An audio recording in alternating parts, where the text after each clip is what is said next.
और चलिए चर्चा का रुख करेंगे। मेहमान हमारे साथ पैनल में मौजूद हैं। महेश वर्मा हमारे साथ, राष्ट्रीय प्रवक्ता भारतीय जनता पार्टी, अब से कुछ ही देर में हमें ज्वाइन करेंगे। पवन शर्मा प्रवक्ता आम आदमी पार्टी हमारे साथ है। पवन भाई बहुत स्वागत आपका। निरंजन पोद्दार जी हैं वरिष्ठ पत्रकार, विशेष टिप्पणी के लिए इस चर्चा में। निरंजन पोद्दार जी आपका भी बहुत स्वागत है।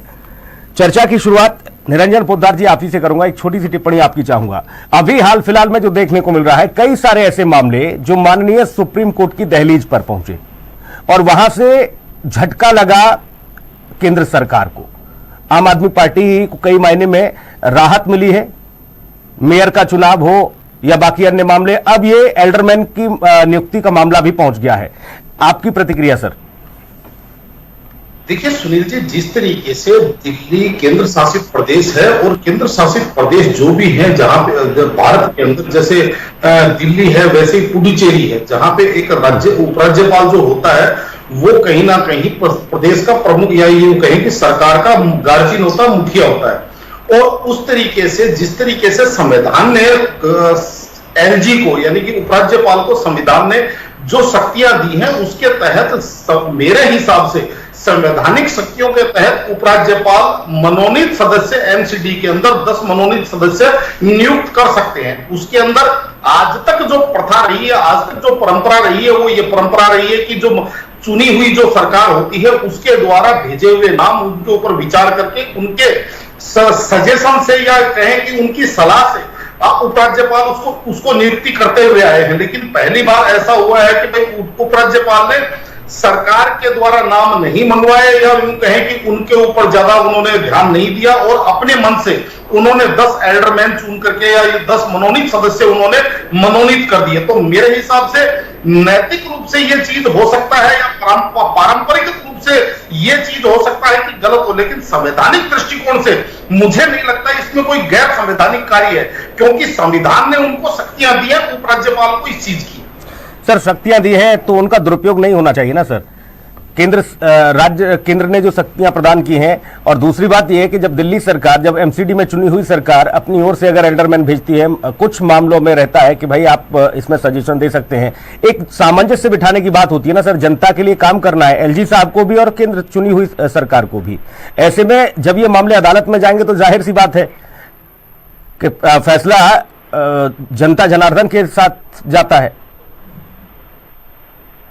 जी मेरे से कह रहे हैं? जी जी निरंजन पोद्दार। हाँ, देखिए सुनील जी, निश्चित रूप से देखिए जो सुप्रीम कोर्ट का जो फैसला होता है वो सर्वमान्य फैसला होता है। उसके अंदर मेरा या आपका या एलजी का किसी का उसके अंदर नहीं, सभी को वो फैसला सर्वमान्य होना चाहिए और सर्वमान्य होता भी है। बिल्कुल तो उसके अंदर सुप्रीम कोर्ट क्या फैसला देता है ये भी आने वाले माननीय कोर्ट। मैं निरंजन पोद्दार जी आपसे समझना चाहता हूं, मसला पंजाब का हो, वहां बजट पेश करना हो तो अदालत आना पड़ता है, दिल्ली में निगम के लिए पार्षद चुनना हो तो अदालत जाना पड़ता है, दिल्ली सरकार को ट्रांसफर पोस्टिंग के लिए जाना हो तो अदालत जाना पड़ता है, और अब इस पूरे मामले में एल्डरमैन वाला ये मसला। देखिए सुनील जी, निश्चित रूप से बहुत सारी चीजें ऐसी हैं जो जिनके अंदर मैं दोनों ही पक्षों को कहूंगा, इधर भारतीय जनता पार्टी को भी कहूंगा, उधर आम आदमी पार्टी को भी कहूंगा।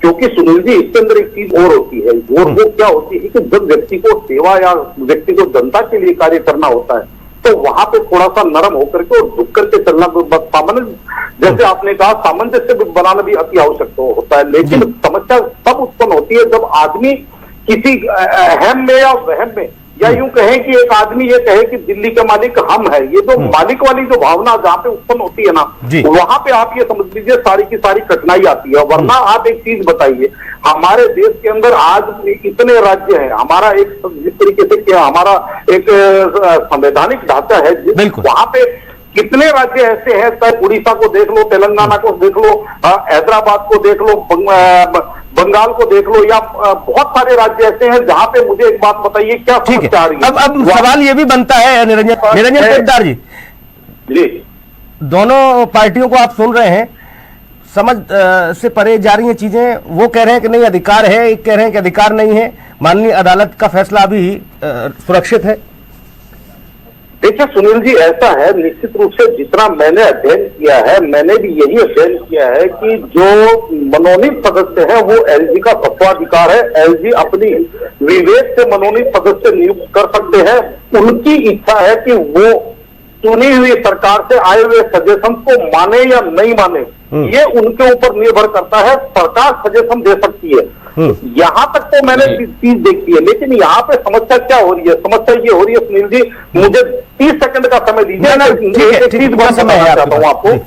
हाँ, ऐसा है कि एक व्यक्ति केवल गाय का निबंध रट करके और परीक्षा देने चला गया। अब वहां पे जो सवाल आ गया वो आ गया कि जी आप हरियाली पे और वनस्पति के ऊपर आप अपना निबंध लिखिए।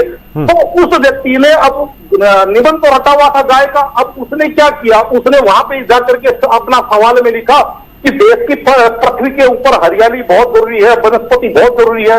गाय जो है वो हरियाली का हरे हरे पत्ते खाती है, गाय के 4 पैर होते हैं, पूंछ होती है, 2 सींग होती है, वो गोबर करती है, वो दूध देती है। यानी कि उसके आगे का सारा निबंध उसने गाय पे चिपका दिया, हरियाली से शुरू। तो यहाँ पे भी कदाचित वही स्थिति हो रही है। देखिए जिस तरीके से ये कह रहे हैं कि केवल 3 चीजों के अंदर एलजी, अरे भाई अगर ऐसी है तो अगर एलजी कठपुतली है तो फिर एलजी को इस चीज का अधिकार देने का क्या तात्पर्य है? एल्डरमैन नियुक्त की फिर तो जो दिल्ली सरकार है वही नियुक्त करके भेज देगी। एलजी जैसे राष्ट्रपति मोहर लगाते हैं वैसे एलजी मोहर लगाने के लिए मजबूर हो गए। फिर ये तो लॉजिक ही खत्म हो गया। रचता ही नजर आया। बहुत धन्यवाद चर्चा में जुड़ने के लिए आप सभी मेहमानों का बहुत शुक्रिया। खास कार्यक्रम में इतना ही, नमस्कार।